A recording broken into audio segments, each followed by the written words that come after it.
Bonjour les Balmanais, Sophie à nouveau au rendez-vous. Aujourd'hui, vous le voyez, j'ai des finances derrière moi. On va parler des finances de la ville. Jeudi dernier se tenait au conseil municipal le débat d'orientation budgétaire. Marc Vernet sera notre invité à Emmanuel Waxman et à moi-même. Marc Vernet, est adjoint au maire de Balma en charge des finances, de la gestion et des économies budgétaires. Mais avant, une petite vidéo que je vous invite à regarder comme traditionnellement, réalisée il y a 2 ans, mais vous verrez, il n'a pas changé.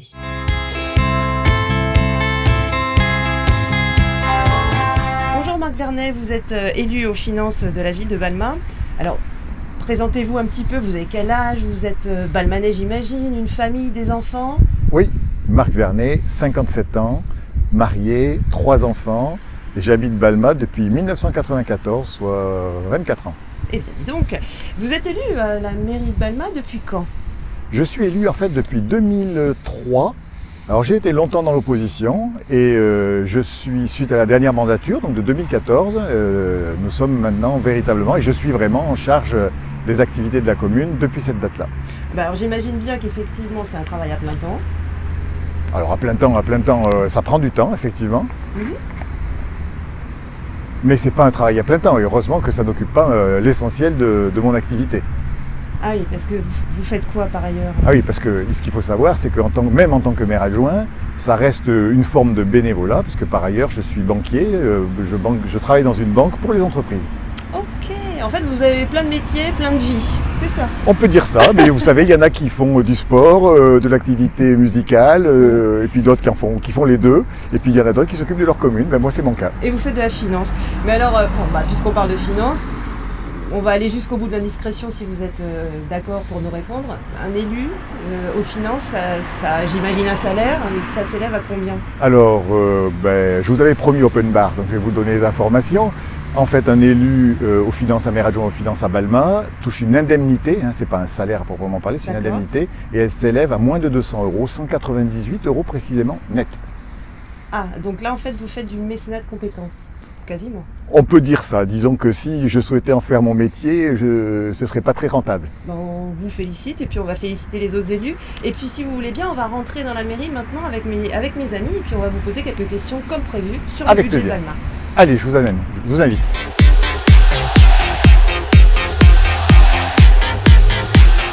Et voilà, vous connaissez Marc Vernet si vous ne le connaissiez pas encore plus en détail, si je puis dire. Je vais maintenant l'accueillir, ainsi qu'Emmanuel Waxman, mon complice.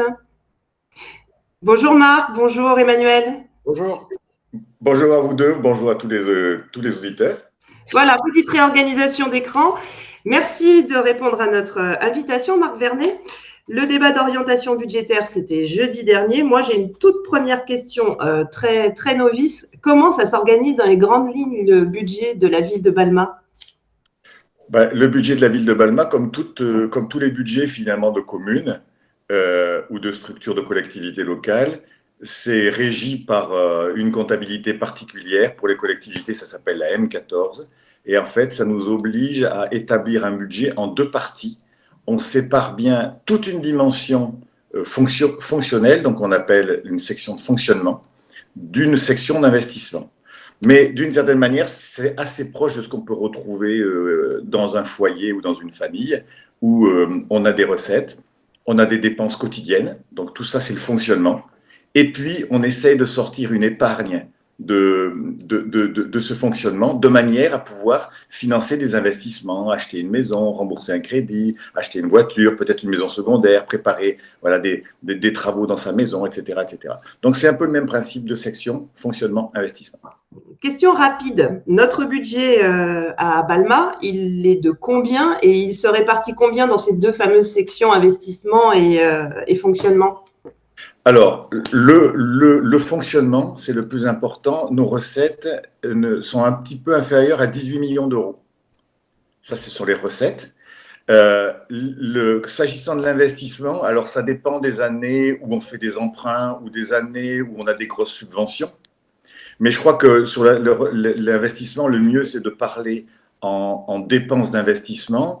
Et ce qui a été présenté conseil municipal de débat d'orientation, sur les 6 prochaines années, le montant de l'investissement, donc des équipements lourds qu'on va réaliser, c'est 28 millions, mais sur 6 ans, sur la durée d'un mandat. Donc, à la limite, vous le divisez par 6, c'est 28 millions, et ça vous donne un aperçu des dépenses annuelles. Voilà. Mais après, les budgets, il faut garder 18 millions sur le fonctionnement et entre 5 et 10 millions sur l'investissement. Et quels sont les principaux investissements, du coup, qui sont prévus? Alors, les investissements, d'abord, alors j'ai envie de dire, ce qui a été présenté, on a 3 grandes familles. On a appelé ce qu'on appelle des investissements récurrents. Donc ça, c'est des investissements qu'on réalise régulièrement, mais un peu comme dans une famille, on entretient sa maison, on entretient son véhicule, etc., où on change sa tondeuse, ou sa pompe de piscine si on a une piscine, etc. Donc sur Balma, c'est des rénovations de groupes scolaires, la rénovation des aires de jeu, des équipements de service, du matériel informatique, des véhicules, des programmes de végétalisation de quartier, etc. Tout ça, c'est du récurrent. Ensuite, on a des grands projets structurants. C'est tout ce qui est la mise en accessibilité des bâtiments communaux, puisqu'on doit respecter les accès pour les personnes à mobilité réduite. La construction de la maison de quartier de Vidaillan, ça c'est un gros projet. La piste d'athlétisme du collège Jean Rostand, le schéma de pistes cyclables, et on veut faire des pistes cyclables sur Balma, la valorisation du pôle culturel, donc la fin des travaux du centre-ville que maintenant on voit tous, on est vraiment en fin de parcours, mais il y a encore des factures à régler. Et puis, le 4e groupe scolaire, Simone Veil, ça, ce sont les grands projets structurants. Et ce qui a également été présenté, ça, c'est ce qu'on appelle la prospective. La prospective, et ça rentre dans le cadre d'un plan pluriannuel d'investissement, c'est les grands projets du mandat.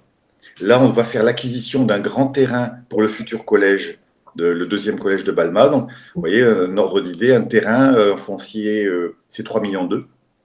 Là-dessus, il y a des acquisitions de terres agricoles, puisque ça faisait partie de notre projet de mandat. Le théâtre de verdure, on a l'ambition de faire ce projet derrière l'hôtel de ville. Et puis, un complexe sportif pour 6 millions d'euros, ce qui serait notamment sur le terrain du nouveau collège. Donc, vous voyez, ça rentre, ces 3 grandes familles dont je vous ai parlé, projet du mandat engagé, projet récurrent, et puis projet déjà engagé à terminer, c'est dont vous parlez tout à l'heure, les 28 millions d'euros sur les 6 ans à venir. D'accord. Manu, peut-être une question? Oui, alors, moi, il y a une question qui me vient à l'esprit et que se posent tous les Balmanais, même si tout ça va changer, sont les impôts locaux. Donc la fiscalité ne va pas évoluer. En tout cas, les taux d'imposition sur la commune ne vont pas évoluer. Néanmoins, 80% des gens ne payent plus la taxe d'habitation. Alors, est-ce que vous pouvez nous préciser justement, est-ce que les impôts locaux vont augmenter ou pas? Alors, c'est compliqué ce sujet, et bon, vous me connaissez, je ne pratique pas la langue de bois, je ne fais pas de réponse politique, mais je vais essayer d'être très très très clair, parce que les taux vont bouger, et je l'ai expliqué pourquoi, mais d'ailleurs pas qu'à Balma, ils vont bouger partout, parce que les lois de finances sont en train de changer. Ils vont plus bouger en plus dans la métropole toulousaine parce que les 37 communes vont également subir une modification liée au territoire de Toulouse. Donc, ce qui veut dire les taux vont changer.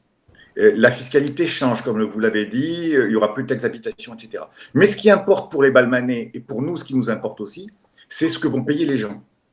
Et on s'est engagé à ce qu'il n'y ait pas d'augmentation de fiscalité pour les gens, et ça sera respecté. C'est-à-dire que malgré... C'est un peu le paradoxe qui peut être dur à comprendre. Malgré les modifications de taux qui vont voir le jour à cause de la loi de finances nationale, à cause de ce qui se passe dans la métropole, mais malgré ça, la fiscalité que paieront les Balmanais restera la même, on s'y engage. C'était un engagement de campagne. Et là-dessus, on a tenu bec et ongle. C'est vrai qu'il y avait des tentations d'utiliser ces grandes... D'ailleurs, je pense qu'il y a des communes qui le feront, d'utiliser ces grands changements de taux pour en profiter, pour prendre un peu de recettes supplémentaires, parce que Dieu sait si on en a besoin. Mais on a résisté à la tentation. on a choisi le chemin difficile, c'est celui qui est d'une politique qui dit ce qu'elle fait et qui fait ce qu'elle dit. Ça, c'est hyper important. Et puis, ça nécessite des efforts, de serrer la ceinture, voilà. Mais tant pis, c'est ce que nous devons aux gens qui nous ont fait confiance et qui ont voté pour nous. Pour synthétiser, pour faire simple, en gros, les taux, en principe, vont augmenter globalement pour les habitants. Donc, la mairie aurait potentiellement les moyens d'engranger plus de recettes. Donc, la mairie va rogner sur ses propres taux, va diminuer les siens de manière à équilibrer. C'est bien ça? C'est ça, c'est exactement ça. C'est exactement ça. C'est-à-dire les taux. Alors, juste pour que vous compreniez, là, on parle de la taxe foncière, sur comment ça fonctionne, la fiscalité, pour les gens qui ne sont pas plongés là-dedans. Vous avez ce qu'on appelle une base locative. La base locative, c'est la valeur de votre maison ou de votre appartement ou de votre bien, de votre propriété.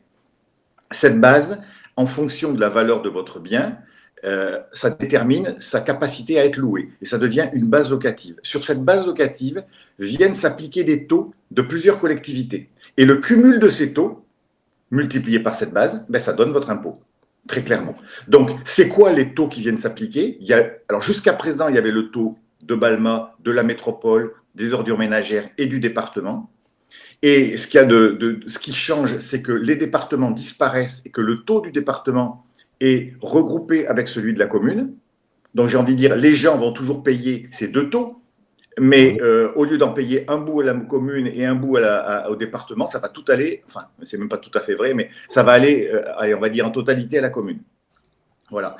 Ça, c'est le changement national. Et le changement local, c'est que comme on va bouger, on va harmoniser les ordures, donc la taxe d'enlèvement des ordures ménagères, la métropole va bouger le sien. Et pour compenser tout cela et pour permettre que finalement le cumul de ces taux reste le même pour le contribuable et que le cumul multiplié par sa base fasse le même montant, c'est notre engagement. Nous avons effectivement rogné sur notre partie pour compenser la métropole qui va augmenter les siens. Voilà ce qui se passe. Alors c'est pour ça que quand on dit il faut faire attention aux mots, les taux vont changer. En tout cas, le taux de Balma va changer, le taux de la métropole va changer, le taux des ordures ménagères va changer, celui du département disparaît, donc les taux bougent. Certains montent, certains baissent, etc. Mais le cumul des taux, par contre, lui ne va pas bouger. Et c'est ça qui est important. D'accord. Et alors, toutes ces recettes, justement,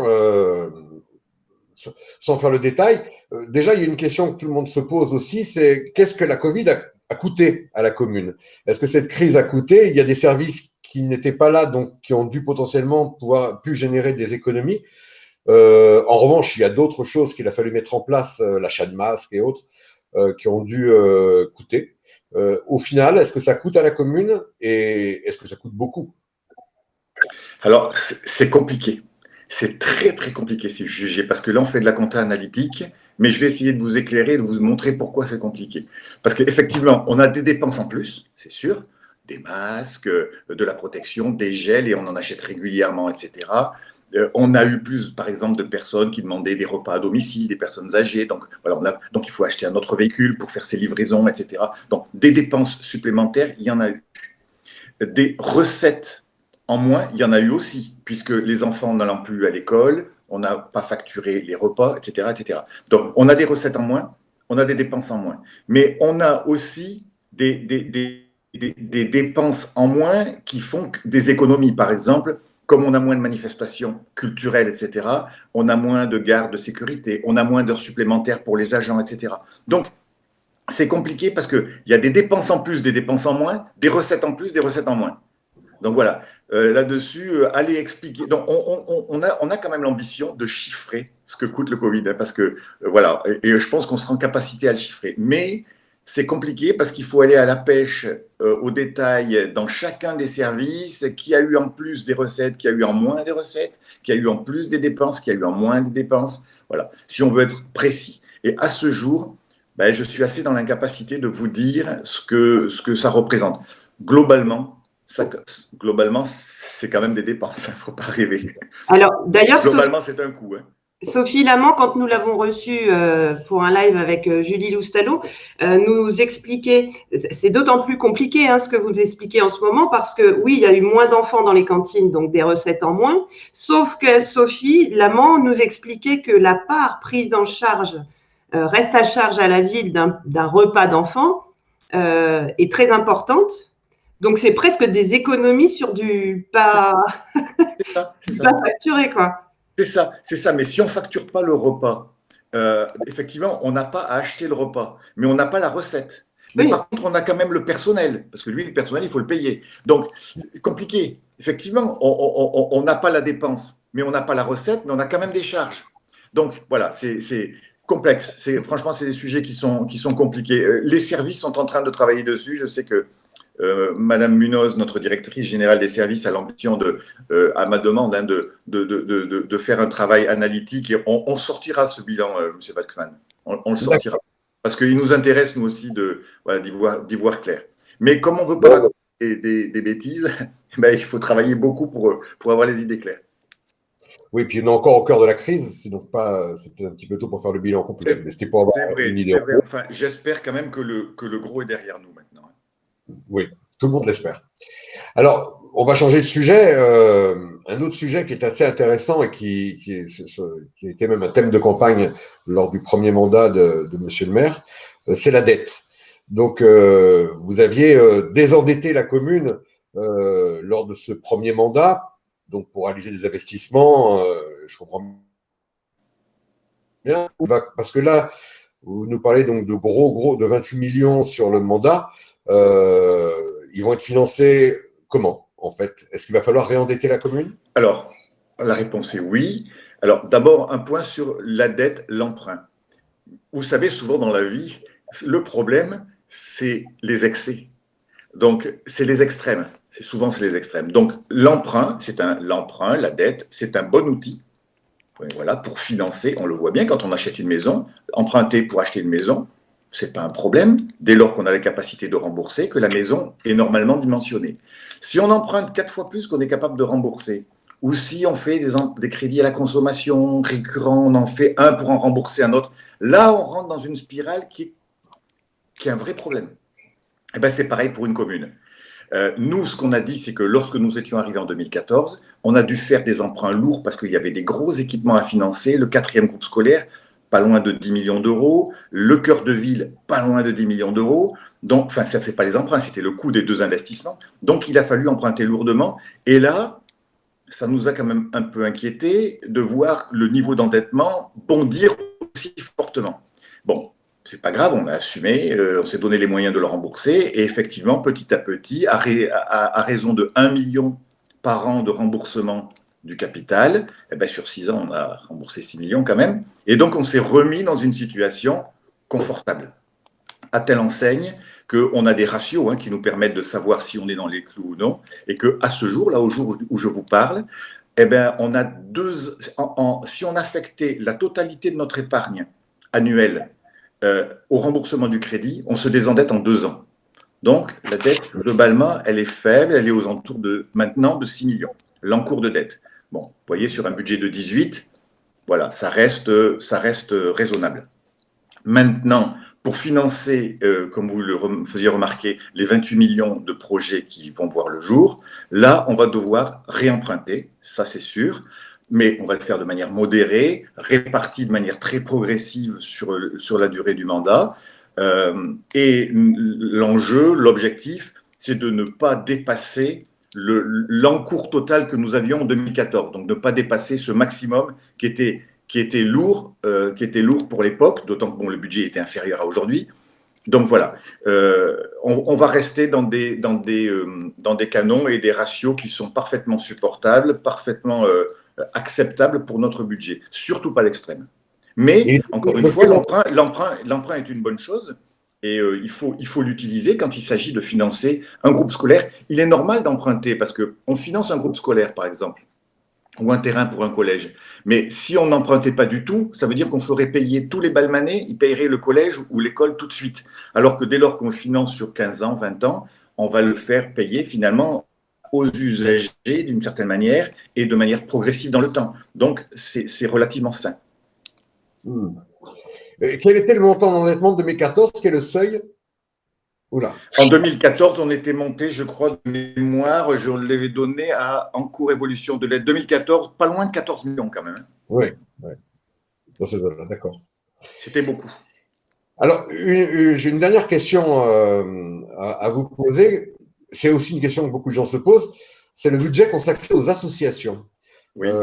Alors, cette année, c'est d'autant plus particulier que les associations n'ont quasiment pas travaillé, n'ont pas fonctionné. Est-ce que malgré tout, vous maintenez le montant des subventions toujours au même montant, j'allais dire, ou bien est-ce qu'il va y avoir une diminution de ces subventions? Comment ça va se passer? Alors, à ce jour, on n'a pas pris de décision. Mais nous aussi, on se pose des questions. Enfin, moi, en tout cas, je me pose des questions. À la limite, je vais parler pour moi. Le raisonnement que je fais est le suivant. On doit aider les associations. Elles nous aident à faire, elles contribuent au vivre ensemble dans une commune. C'est extrêmement important. En revanche, on doit faire attention parce que comme nos recettes n'augmentent pas, on ne peut pas se permettre non plus de lâcher la bride. D'ailleurs, d'aucune dépense, pas plus les subventions aux associations que les autres. Hein. Donc, on est vigilant sur toutes les dépenses. On ne cible pas les associations. Au contraire, d'ailleurs, les associations, encore une fois, on en a besoin.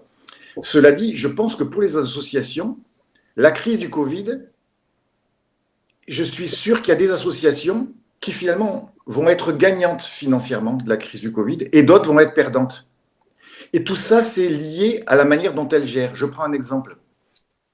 Ces associations, elles ont quand même touché des cotisations de la part de leurs membres. Nous, la mairie, on a donné une subvention complète, totale. Alors que donc, leurs recettes n'ont pas baissé. Enfin, certaines peuvent avoir leurs recettes qui n'ont pas baissé. Certaines peuvent avoir leurs recettes qui ont baissé. Celles qui font appel au mécénat, au sponsoring, etc. Peut-être, elles, ont eu des difficultés. Donc, voilà, mais il y en a certaines pour lesquelles les recettes sont restées au même niveau. En revanche, les dépenses n'ont pas été au rendez-vous. Donc, elles vont se retrouver avec des situations peut-être un peu plus confortables. Et vous connaissez, moi, mon côté très pragmatique, donc je ne suis pas un dogmatique, je ne dis pas je traite tout le monde de la même manière, dans le même sac, pareil. Moi, je suis pragmatique et j'aimerais voir association par association, je pense aux grosses, hein, enfin aux associations importantes qui ont des subventions significatives. J'aimerais bien savoir comment s'est exécutée leur année 2020. Et ça, dès lors qu'on verra leurs chiffres, leur bilan, leur compte de résultats, ben, ça sera écrit dedans, parce que j'ai l'habitude de dire les chiffres sont têtus, donc on le verra dans les chiffres. Et donc là, effectivement, l'association qui est en difficulté, ben, il faudra se poser la question, est-ce qu'il ne faut pas qu'on l'aide un peu plus? Celle qui a tiré les marrons du feu, tant mieux pour elle, c'est bien, mais c'est à elle aussi à être solidaire dans l'autre sens. Et donc peut-être que, bon voilà. Vous voyez, j'ai une idée pragmatique sur le sujet. Rien n'est décidé, rien n'est fait, mais ce que je vous ai dit, ce que j'avais un peu en tête à ce jour. Oui, parce que bon, c'est vrai qu'on ne peut pas mettre tout dans le même panier. Il y a des associations qui ont des salariés, qui ont des charges, voilà. Certaines ont dû, notamment sportives, rembourser aussi pour les adhérents qui n'ont pas pu pratiquer quasiment depuis un an. Exactement. Mais est-ce qu'on sait dire que le montant global va changer finalement ou vous n'avez pas, c'est une décision qui n'a pas encore été… Ah non, mais cela dit, là, je vais faire de promesses à personne. Je doute qu'on augmente fortement les subventions. Voilà. D'ailleurs, ce que j'ai dit dans le débat d'orientation budgétaire, c'est que de toute façon, toutes nos dépenses doivent tenir dans une progression de 1,2%. Donc, s'agissant du chapitre 65, c'est-à-dire tout ce qui est subvention, alors il y a les associations, mais il y a le CCAS, il y a les budgets annexes, les ALEI, etc., etc. Je souhaite que l'enveloppe globale, qui s'étale aux alentours d'1,5 million, 1,6 million, reste dans le même niveau. Je ne peux pas me permettre de laisser partir ces dépenses. Je ne peux pas laisser partir les dépenses, ne rien faire sur les recettes, et parce que là, sinon, je mens au Balmanais et tôt ou tard, il faudra qu'on augmente les impôts. Bon, et c'est pas l'engagement qui est pris, c'est pas ce qu'ils veulent. Donc, il faut respecter ce que veulent les gens qui ont voté pour nous. Hein. Et il me vient une dernière question, je sais que c'était la dernière, mais il m'en vient une dernière, juste pour savoir, au niveau du fonctionnement de la commune, mais pas financier, propre, c'est-à-dire les agents. Combien il y a d'agents aujourd'hui à la mairie de Balma et quelle est la progression du nombre d'agents? Alors, le nombre d'agents, ça a été présenté, je vais vous donner l'ordre de grandeur, je ne me rappelle plus le nombre exact. Le nombre de grandeur dans le budget principal, c'est de l'ordre de 260 agents. Mais dans le budget annexe des ALAE, puisqu'on a récupéré la VSB, vous vous souvenez, il y a 2 ans, on a récupéré 80 personnes. Donc, il faut rajouter ces 80 personnes. Ouais. Et puis, dans le budget annexe des transports, bon là, il y en a une seule, c'est le chauffeur. Donc, si on regarde la totalité des agents, ayez à l'esprit 260 plus 80 plus 1, voilà. Je ne vais pas me tromper de plus de 3. C'est pas avoir un ordre d'idée. Voilà, c'est ça, l'ordre de grandeur, c'est celui-là. Très bien. Sophie, je te laisse reprendre la parole. Ce sera ma dernière question, a priori, à moi.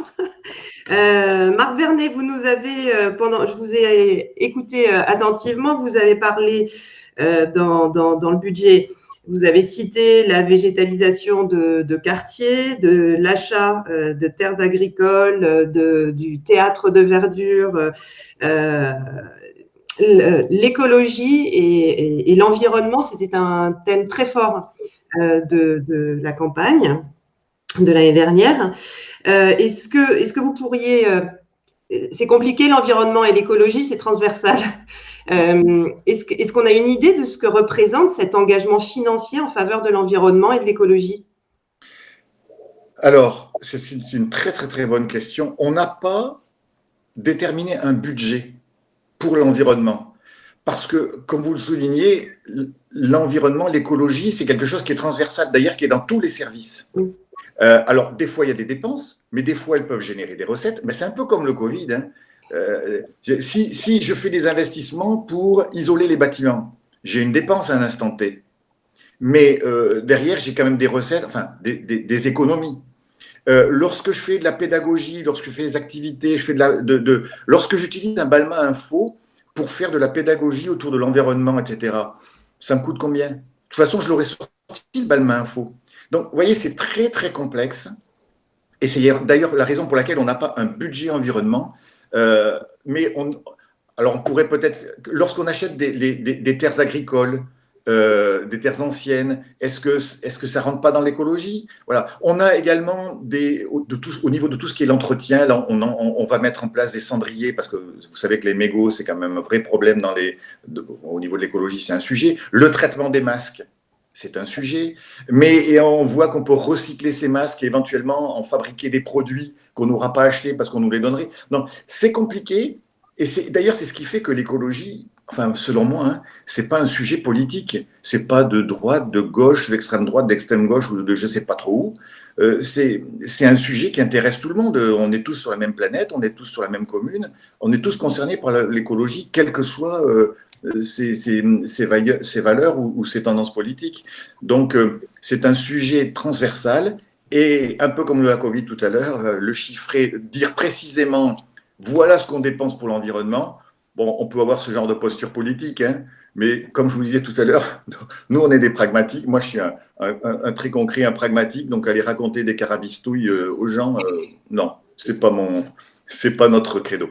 Des carabistouilles, Marc Vernet, bah dites donc. Oui, bah, je comprends bien effectivement que ce soit pas chiffrable ou compliqué. Enfin, bon. En revanche, la volonté, elle est là, hein, parce qu'on a énormément de sujets. On a un maire adjoint, M. Lemanier, et un délégué, M. Rotzfond. Je peux vous dire qu'ils viennent me voir régulièrement. On a les budgets, il faut qu'on fasse ça. On a beaucoup de projets et j'ai une grosse pression, mais c'est bien. Hein. J'ai une très grosse pression là-dessus, mais de toute façon, moi, je suis aussi très sensible à l'écologie. Je trouve que c'est fondamental. Donc, ce n'est pas des sujets sur lesquels on va rogner. Et nous recevrons d'ailleurs Thomas Rotzfond bientôt. Je n'ai plus la date en tête. Marc Vernet, merci beaucoup. Manu Waxman, merci. Et à très bientôt. Merci pour toutes ces informations très, très riches. Merci à vous et très bonne journée. Merci, M. Vernet. Au revoir.